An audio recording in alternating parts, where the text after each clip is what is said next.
आइए आज हम गणित शिक्षण की दक्षता एवं शिक्षा शास्त्र proficiency and pedagogical analysis of mathematics के अंतर्गत हमारा जो अगला टॉपिक है सेकंड यूनिट का जॉल्टन डाइन्स की अधिगम संबंधी अवस्थाएं, उसके बारे में अध्ययन करते हैं। इससे पहले हम पिछले वीडियो में आपको जीन पियाजे थे उनके बारे में बता चुके हैं। यदि आपने वो वीडियो नहीं देखा तो आप उसको भी जरूर देखें, और यदि आप हमारे चैनल पर पहली बार आए हो, सब्सक्राइब नहीं किया है तो सब्सक्राइब जरूर कर लें।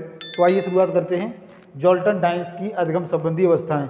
और इस पर आपके डीएलएड की कक्षाओं के साथ साथ आपके जो C TET, UP TET, H TET या जो भी पेपर होते हैं टेट से संबंधित, सभी में इस पर प्रश्न पूछे जाते हैं। सबसे पहला प्रश्न तो यही बनता है कि जॉल्टन डाइन्स की अधिगम संबंधी अवस्थाओं को कितने चरणों में उन्होंने विभाजित किया था। तो हम बता देंगे कि उनके चरण कितने थे, 6 चरण थे। ऐसे ही पूछा जा सकता है कि पहला चरण क्या है, उसका नाम बताओ। दूसरा चरण क्या है, उसका नाम बताओ। तीसरे चरण का नाम बताओ, चौथे का, पांचवें का, छठे का। इस प्रकार से इनके नाम भी पूछे जा सकते हैं, या इनकी जो व्याख्या है उस व्याख्या को प्रदर्शित किया जाएगा और उस अवस्था का नाम पूछा जा सकता है। तो आइए शुरुआत करते हैं। पहला चरण है स्वतंत्र अवलोकन की अवस्था, फ्री प्लेइंग स्टेज। इसमें क्या है, जैसे ही हमारे सामने या बच्चों के सामने कोई समस्या आती है, उस समस्या को हम तत्काल ही उसको हल करने के हर संभव प्रयास करते हैं। पहले प्रयास करते हैं, असफल हो जाते हैं, फिर प्रयास करते हैं, फिर असफल हो जाते हैं, और यह प्रयास हम तब तक करते रहते हैं जब तक कि हम उस समस्या से पार नहीं पा लेते, अर्थात उसका हल नहीं ढूंढ लेते।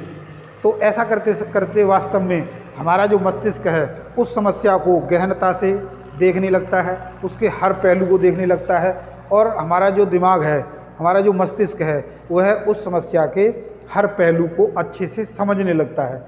तो इस प्रकार हमारी जो पहली स्टेज होती है अधिगम की, लर्निंग की, वो क्या होती है, फ्री प्लेइंग स्टेज। इसके बाद दूसरी अवस्था आती है नियम बाध्यता अवस्था। तो पहली से ही संबंधित है। जब हम कोई प्रयास करते करते आगे बढ़ते हैं, किसी समस्या को हल करते हैं, तो हम महसूस करते हैं कि उसमें एक नियम बाध्यता आ जाती है, यानी जो हम हल कर रहे हैं उसमें एक क्रमता आ जाती है।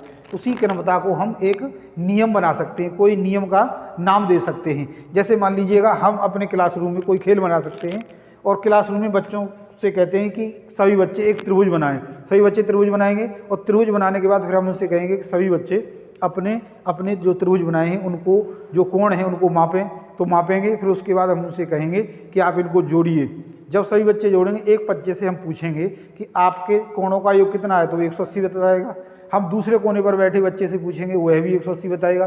तो अब पूरी क्लास को असमंजस हो जाएगा कि उसका भी 180 है, उसका भी और मेरा भी है, अर्थात वह असमंजस में हो जाएंगे, सबका ऐसा ही क्यों है। तब फिर हम उसको ये नियम बता देंगे कि ऐसा ही होता है कि त्रिभुज के तीनों कोणों का योग 180 होता है।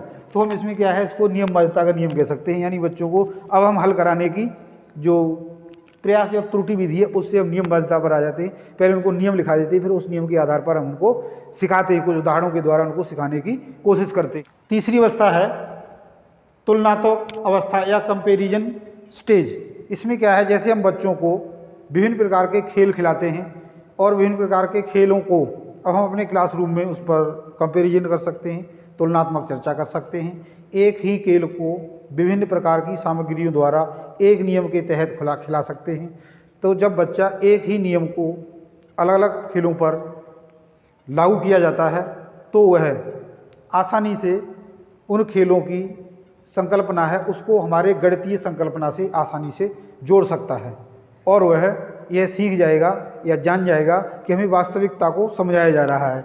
अगली कड़ी है या अगला चरण है प्रस्तुतिकरण या प्रदर्शन अवस्था। अब बच्चे खेलों के माध्यम से हमारा जो मुख्य तथ्य थे वहाँ तक पहुँच चुके हैं। अब उनको स्थिर करने के लिए, यानी उनको संग्रहित करने के लिए हमें एक ठोस प्रस्तुतिकरण की आवश्यकता होगी।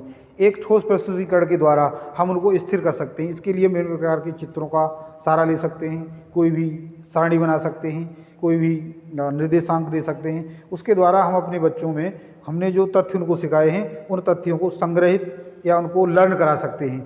तो इसके लिए हमें एक प्रस्तुतिकरण की भी आवश्यकता होगी। अगला चरण है हमारा सांकेतिक अवस्था। सांकेतिक अवस्था में हम देखते हैं कि जैसे जैसे हम विभिन्न प्रकार के प्रस्तुतिकरण अलग अलग नियमों के लिए, अलग अलग प्रत्ययों के लिए अलग अलग प्रस्तुतिकरण प्रदर्शित करते हैं, लेकिन जब एक ही नियम विभिन्न प्रकार के प्रत्ययों के लिए दोहराया जाता है तो फिर हमारे लिए एक जटिलता आ जाती है, और उस जटिलता से बचने के लिए उस कॉम्प्लिकेशन से बचने के लिए हम कुछ संकेतों को बना लेते हैं और वह संकेत के आधार पर हम उन जटिलताओं से बच सकते हैं। कुछ संकेतों को हम निर्धारित कर लेते हैं कि इस नियम के लिए ये संकेत है और इस नियम के लिए ये संकेत है। अगला चरण है हमारा सिद्धांत की अवस्था। अब हम सांकेतिक अवस्था से पहुंचकर एक सिद्धांत पर पहुंच जाते हैं, यानी एक नियम बना लेते हैं।